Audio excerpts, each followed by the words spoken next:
He was the test subject. She was the scientist. Neither expected what came next.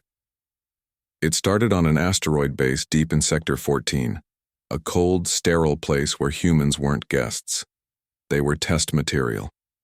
Dr. Karaya Vel, one of the most brilliant xenobiologists in the Thylari Empire, had studied hundreds of species.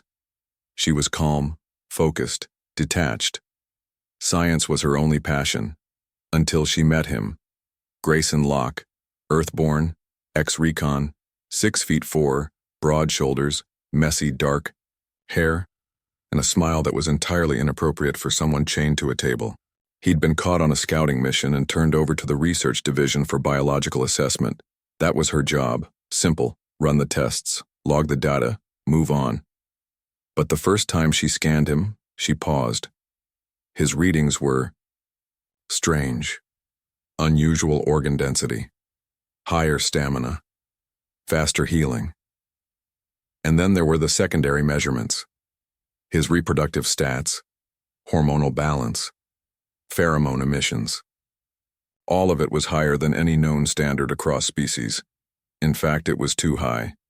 Karaya dismissed it at first. Faulty equipment, maybe. So she ran the tests again, then again. Each time, the results came back the same. He was exceptional. Biologically superior in every meaningful way.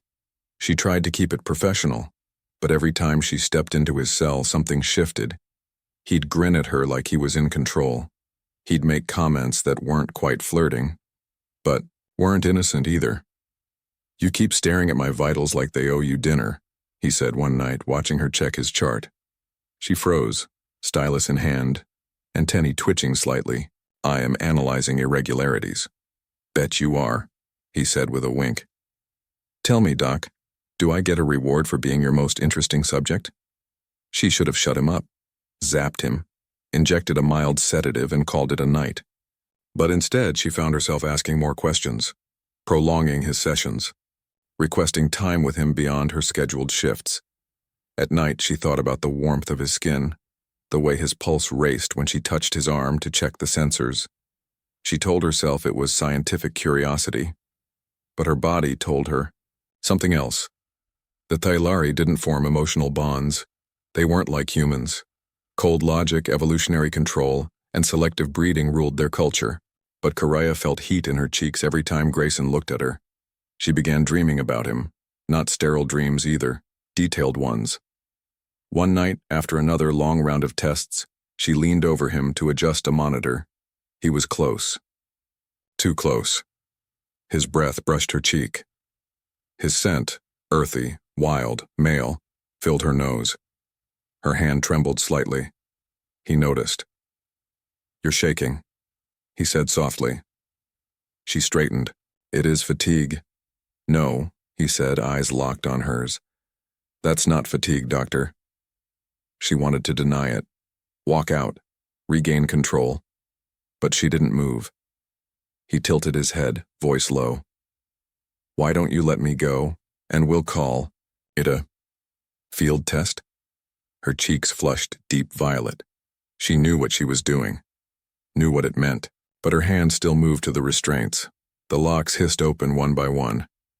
He sat up slowly, rubbing his wrists, never breaking eye contact. She stepped back, just a little. He stood. "You sure about this?" he asked, voice almost a whisper. "Now?" "No," she replied honestly. "But I want to know." He reached for her hand, not roughly, not with force, just a simple, human touch. She didn't pull away. In the next moment, their lips met. Tentative at first, then hungry, desperate. His hands moved to her hips, lifting her as if she weighed nothing. She gasped, her cool blue skin pressed against his hot chest.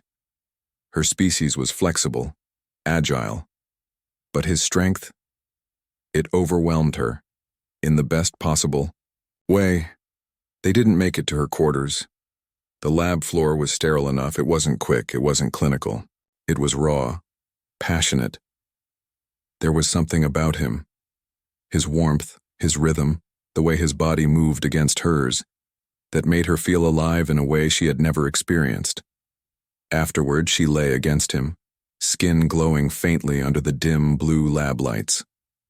His fingers traced small patterns along the ridges of her spine. "You okay?" he asked softly. She nodded. "I did not anticipate this outcome." Grayson chuckled. "Most interesting result you've ever had?" Her voice was quiet, thoughtful. "The most human." She knew what this meant, knew her people would never allow it, that this bond, this connection, was something forbidden. But as she rested her head on his chest and listened to the steady beat of his heart, she also knew something else. She wasn't letting him go. Not now. Not ever. Grayson woke up first. He lay still for a moment, staring at the ceiling of the sterile lab, the cold floor beneath him a stark contrast to the warm, blue-skinned woman curled up beside him. Her silver hair shimmered faintly in the soft light. She looked peaceful, serene even, but he knew better. Karaya Vel didn't do peaceful. She was all precision and icy control. Until last night. He smirked. Apparently, humans had a way of breaking through that armor. She stirred, eyes fluttering open. Her gaze met his, sharp as always, but softened by the memory of what had happened between them. For a long moment, neither of them spoke.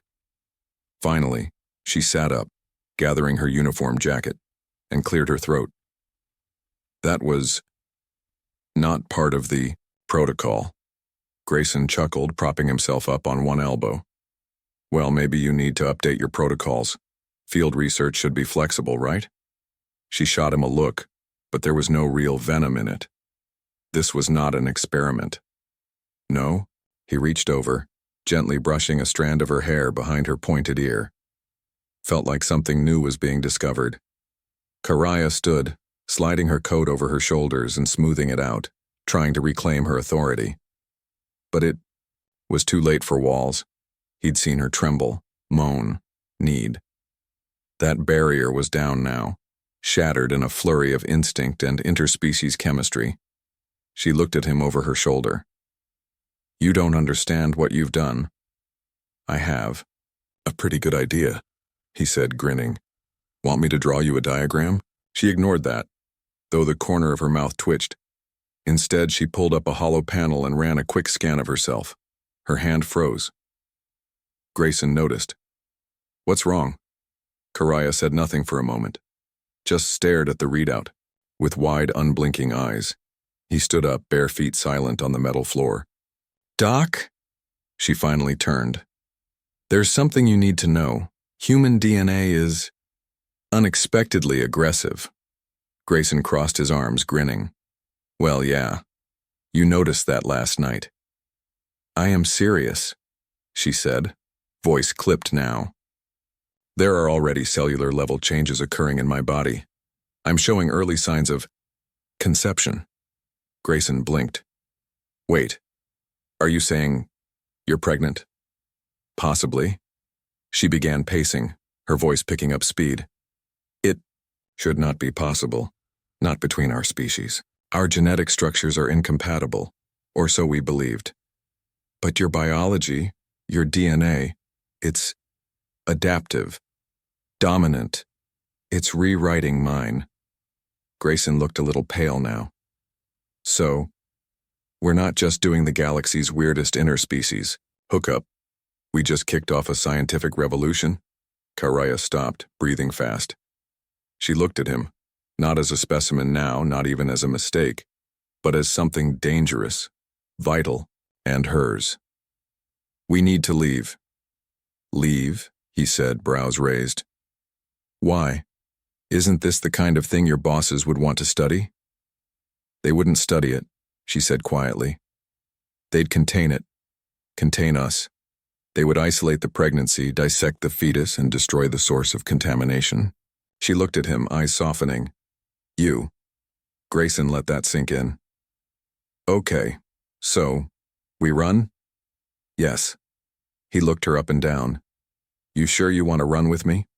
A half-dressed human who just knocked up a xenobiologist on a space rock, in the middle of nowhere?"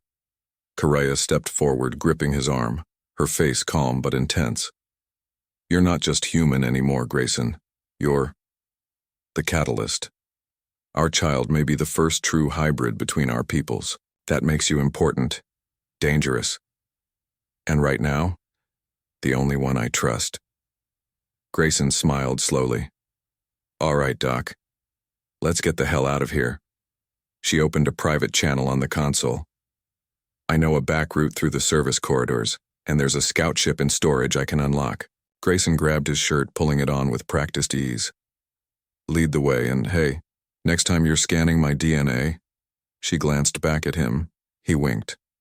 Buy me dinner first. She rolled her eyes, but didn't argue. And that, he figured, was about as close to affection as her species allowed. Together, they disappeared into the shadows of the base, scientist and subject, bonded by passion, bound by biology, and now fugitives from a galaxy that wasn't ready for what they had created.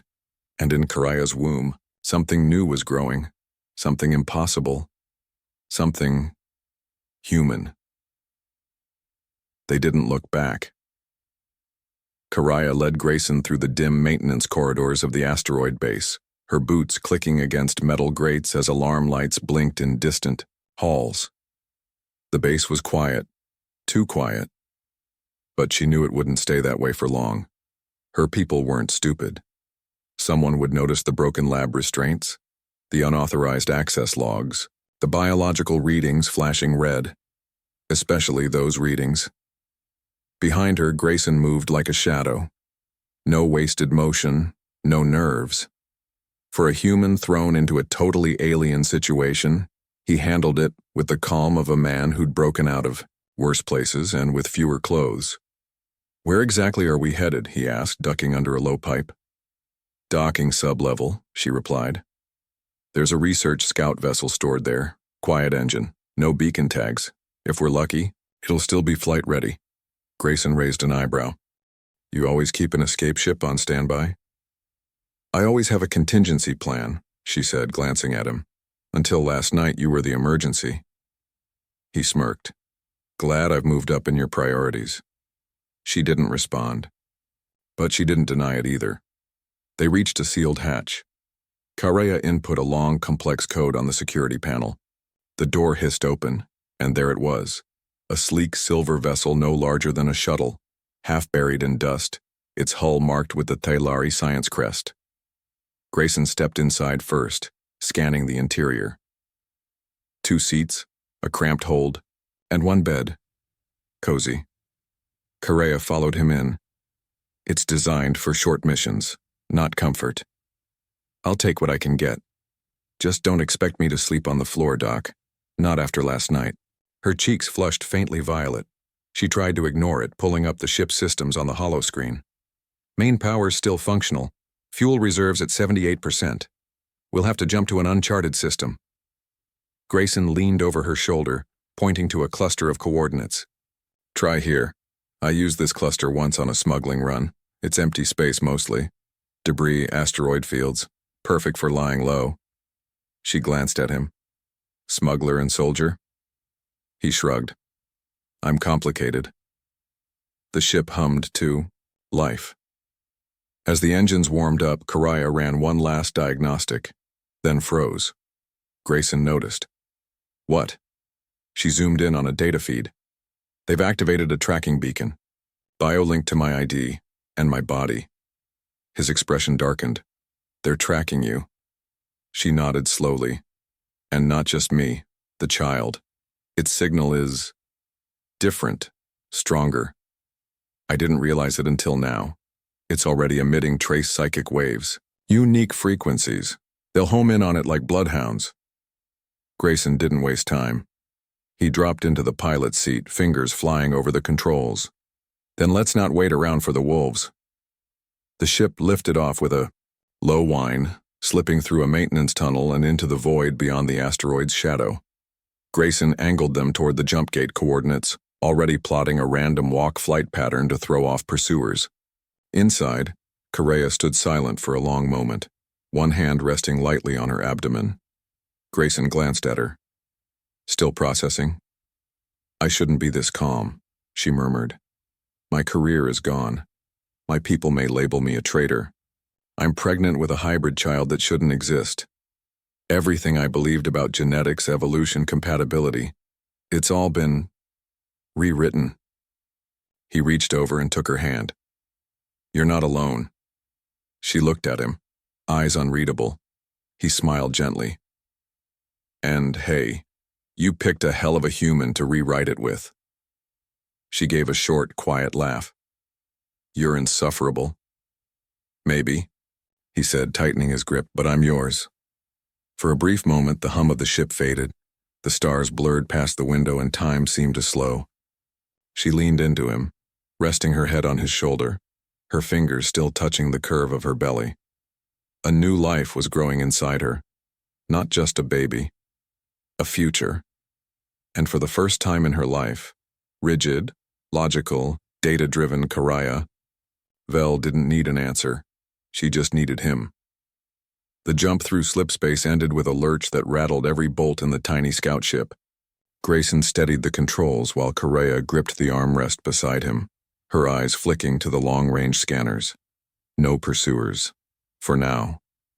The ship floated into a debris-rich sector, a forgotten corner of space littered with broken satellites, asteroid fragments, and the skeletal remains of long-dead mining outposts. Perfect cover. Ugly but private. Not bad, flyboy, she said, arms crossed, eyeing the field outside the viewport. Grayson cracked his neck and leaned back with a satisfied smirk. Told you. Earth guys know how to make an exit and a soft landing. Karaya raised an eyebrow. Soft, we hit a dead cargo canister 2 clicks back. He shrugged. Still in one piece, that's what counts. She exhaled, not exactly laughing, but something close. Her fingers unconsciously brushed her stomach. That simple, subtle gesture hit Grayson harder than any weapon. How are you feeling? He asked, turning serious. She hesitated. Strange. My readings are stabilizing, but there's a warmth. Not unpleasant, but unfamiliar. Welcome to pregnancy, he said, placing a hand gently over hers. Human style. Karaya looked at him, something uncertain flickering behind her usual composed stare. This child, Grayson, it's not just unusual, it's rewriting me. I can feel its influence. My heart rate, my temperature, even my thoughts. I'm not who I was 2 days ago. Yeah, he said softly.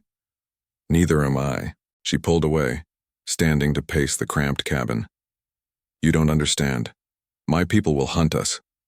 Not because of who I am, but because of what this child represents. If word gets out that Thailari genes can successfully merge with human DNA, the implications, political, military, scientific, will cause chaos across the sector. Grayson leaned forward. So we stay off the grid? No signals, no slipspace relays. We keep moving until we find a place they won't look. You make it sound simple. I've done worse with less. Karaya turned toward him, lips pressed into a thin line. Why are you still here? That question hung in the air. I gave you a way out. Back at the lab, you could have run. Grayson stood now too, facing her. Because when you looked at me in that moment like I was more than just a test subject, I saw you. Not just the scientist, not just the alien. I saw the woman who risked everything for someone she barely knew. He stepped closer, lowering his voice. And now? I do know you. You're fierce. Brilliant. A little terrifying. And carrying our child. Her breath caught slightly. Her eyes shimmered, unspoken, emotion dancing just beneath the surface. Grayson touched her cheek. That's why I'm still here. For the first time since their escape, Karaya didn't answer with words. Instead, she leaned in, slowly, deliberately, and kissed him. It wasn't frantic like before. This time it was slower, deeper. Her cool lips tasted faintly of starlight and tension, but her hands trembled with vulnerability. As they pulled apart, she pressed her forehead to his. I don't know how to do this, she whispered. Good news, he murmured back, neither do I. They set up camp in the ship's hold. It wasn't much, just a converted supply bay with thermal blankets and ration packs. But it was theirs. Grayson made jokes about the cuisine. Correa found an old holodrone and rigged it to scan her condition more quietly, more precisely. It hovered beside her like a loyal pet, beeping occasionally. As she lay beside him that night, curled against his chest, she whispered something almost too quiet to hear. "My kind, we don't dream like humans do. But I dreamed of this, of you, before I ever met you." Grayson looked down at her, surprised. "Seriously? I thought it was nonsense, a byproduct of exposure to human media, a rogue fantasy. But now..." She placed his hand over her belly again. "Now I think it was a warning, or maybe a promise." Grayson smiled, pressing a kiss to her forehead. "Then let's make sure it keeps coming true." Outside the ship, space drifted by in silence. But inside, something new was being born. Not just a child, but a connection no star chart could ever explain. And for the first time in either of their lives, the future didn't look like a data point or a mission. It looked like family. The silence of deep space was peaceful, almost too peaceful. For 3 standard days, Correa and Grayson drifted in their stolen scout vessel, tucked inside the asteroid field like a stowaway in the galaxy's forgotten attic. They stayed dark. No active signals, no heat bursts, no transmissions. Just 2 fugitives lying low. But the stillness wasn't restful. It was the kind that came before a storm. Correa's condition was changing quickly. Too quickly. Her species, typically gestated young in incubation chambers, regulated, monitored, clean. This was something else entirely. Her body was adapting, evolving. The baby's growth was accelerating, and her scans began showing shared energy spikes, as if the child were feeding from both their genetic codes in real time. Grayson, ever the optimist, was trying to hold it together. She found him one evening, rigging solar blankets over the ship's hull to dampen heat signatures, shirtless, covered in grease, humming a tune that was probably banned in 3 systems. "You're leaking coolant again," she said, arms folded. He looked over his shoulder, grinning. "Yeah, well, turns out our perfect little escape pod is more of a flying tin can with attitude." She handed him a hydro spanner. "You're sweating too much. Dehydration can dull your reflexes." "You worried about me, Doc?" "Just preserving the stronger member of the gene pool," she said dryly. He chuckled, wiping his brow. "Admit it. You like having me around." "I admit you're functionally useful." "Oh, please, you were moaning Grayson 3 nights ago while wrapped around me like a thermal coil." She flushed. Deep indigo, the Tylari version of a full-body blush. That was hormonal response, an instinctual reaction to proximity and scent, nothing more. "Sure it was," he said, tossing the spanner back into the kit. "Must have been really instinctual, considering how many times it happened." Correa didn't reply, but she didn't argue either. She just walked past him, letting her fingers trail along his side as she passed. An unmistakable tease. He caught her hand and pulled her gently back. "What's really going on with you?" She hesitated. Then, "The baby. It's not just growing, it's changing me." "How bad?" he asked, all playfulness gone. "Not bad," she admitted, "but different. I'm starting to feel emotions, stronger than I ever have. Joy, fear, attachment. They Lari aren't built for emotional highs. We suppress them, chemically, genetically." She looked up at him. "But now I want them." Grayson cupped her face in both hands. "Then feel them. That's what being human means. Messy, raw, complicated, but real." She leaned into his touch, eyes fluttering shut. "Then I want to be real." They kissed again, slow like a conversation. No lab lights, no tests. Just skin and breath and everything unspoken between them. Later, tangled in the mess of blankets and warmth, she rested her head against his chest.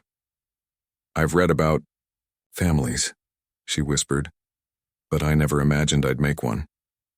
Grayson's arms wrapped around her tighter. "Yeah, me neither. I never thought I'd be the guy making a baby with a blue-skinned genius in the middle of a galactic manhunt." She smiled. You're underselling the situation. You're making history. He smirked. Do I get a medal for best intergalactic dad-to-be? She reached down, guiding his hand to the curve of her belly. If our baby kicks your ribs out during sleep, maybe. They fell asleep like that. Bodies close, hearts closer. But peace didn't last in space. The next morning, the long-range scanner lit up red. A faint ping, small, erratic, like a scout drone sniffing through the field. Karaya was the first to see it. She cursed softly in her native tongue. They're getting closer. Grayson snapped awake and checked the readout. They're searching random sectors, not direct pursuit, but they're getting lucky. He looked at her. Time to move? No, she said firmly. Time to go somewhere they won't expect. He raised an eyebrow. Got a plan, Doc? She nodded, already pulling up coordinates on the nav console. There's an outpost, abandoned Thalari research lab on a rogue moon. It's shielded by magnetic storms. Dangerous to land, but invisible to scans. Grayson blinked. Wait, you want to fly through a planetary lightning field while pregnant with our possibly superpowered baby to hide in an abandoned science station? Yes. He grinned. God, I love you. She froze, then blinked, then swallowed. I think I might love you too. Silence followed. Then the scanner beeped louder. Proximity alert.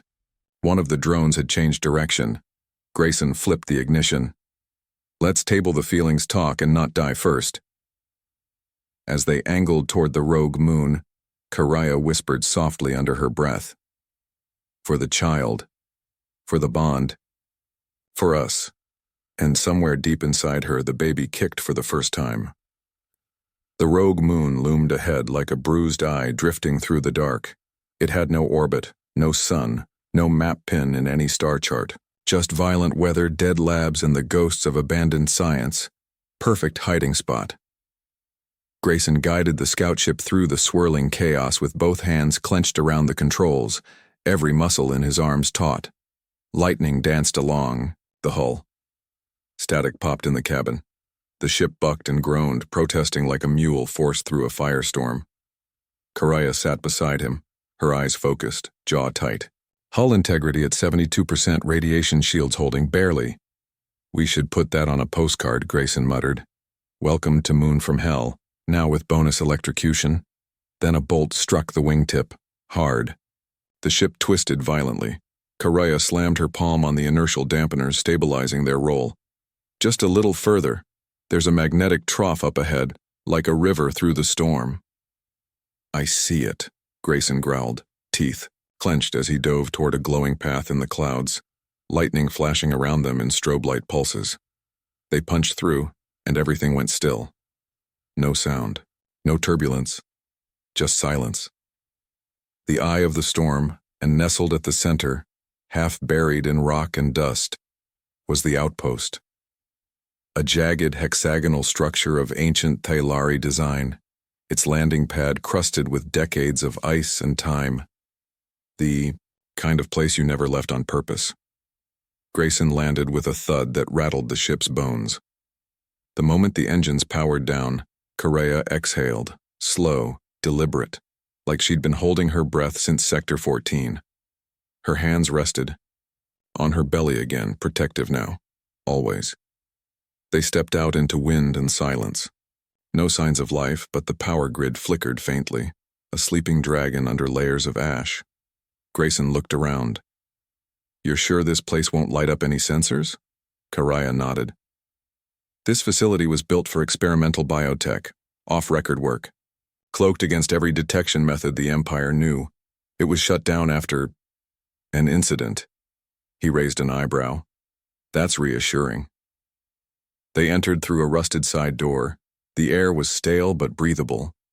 Lights flickered on with each step sluggish and half-hearted. Dust motes danced like ghosts in the dim corridor. Karaya led them through ancient labs and sealed stasis rooms. Broken tools, empty tanks, notes scrawled in a forgotten language. She moved like someone returning to a memory she wasn't sure she wanted. This place, she whispered, was where my people once tried to force evolution. Splicing, hybridizing, rewriting DNA to create something better. Grayson looked around. And I'm guessing that didn't go so great. There were failures and consequences. We buried this place. They reached the med bay. She ran a systems check. Power restored. Biobeds functional. Scanners online.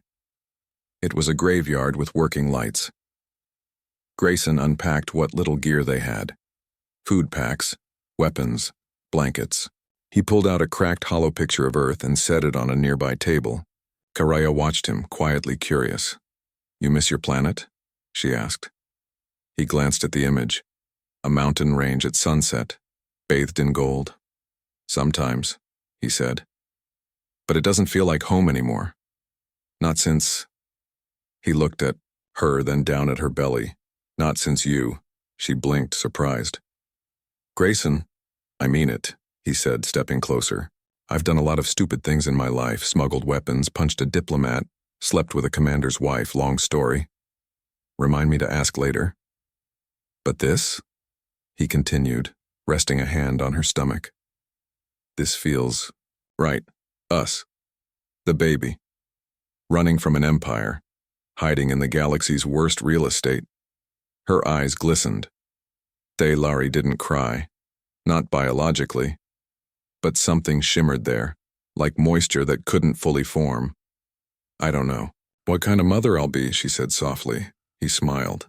"Probably overprotective, definitely a little terrifying. But I think you'll be brilliant." Suddenly her knees buckled. "Karaya."